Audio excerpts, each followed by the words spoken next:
अशी पूर्ण underground piping जर जमत नसेल ते करायची कशी हे आपण या व्हिडिओत पाहूया। अशी पायपिंग करायसाठी आपण कॅनव्हास हा कापडावर चिपकून घ्यायचा आणि जो आपला गळा आहे त्या गळ्यानुसार आपला कॅनव्हास रेडी करायचा। हा पूर्ण गळ्यानुसार आपण कॅनव्हास रेडी केलेला आहे। गळा हा 9 इंच डीप आहे आपला। 9 इंचानुसार आपण कॅनव्हास तयार केलेला आहे।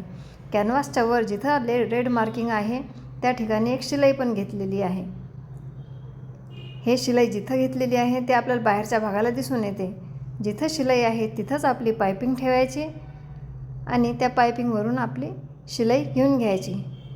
सुई हे पायपिंगच्या जवळच गेली पाहिजे। मी फूट चेंज केलेलं नाही आहे। मी साधारण आपलं रेग्युलर फूटवरच पायपिंग करते। कॉर्नरच्या ठिकाणी पूर्ण आपला जो कॅनव्हास आहे तो फिरून घ्यायचा, पायपिंग फिरवायची नाही आणि तिथं कॉर्नर करून कट करून ते पायपिंग परत कंटिन्यू लावून घ्यायची। एक्स्ट्रा पार्ट कट करून घ्यायचा आणि ही जी पायपिंग आहे पूर्ण फिनिशिंगनं अशी लागून जाते। आता हेच आपण गळ्यावर ठेवून कॅनव्हास आतल्या भागाने फोल्ड करूया। कॅनव्हास हा आपला अस्तरवर आहे त्यामुळे आपल्याला कॅनव्हास बाहेर ठेवावा लागेल।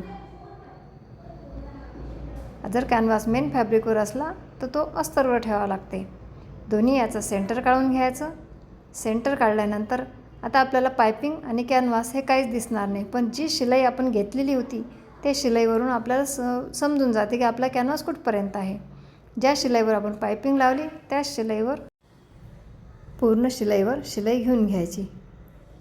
आता बघा मध्ये फक्त पायपिंग आलेली आहे आणि बाजूला कॅनव्हास आहे। साईडची कटिंग करून घ्यायची, बारीक छोटे छोटे कट लावून घ्यायचे आणि सेंटरचा जो पार्ट आहे तिथं थोडा पायपिंग हे जास्त असते, कॅनव्हास असते त्यामुळे कट लवकर बसत नाही, म्हणून हळू कट मारायचे तेवढे।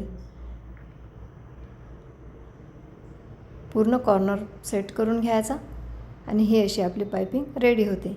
एक्स्ट्रा एक शिलाई घेऊन घ्यायची आणि नंतर तुरपाई केल्यानंतर ते शिलाई काढून घ्यायची।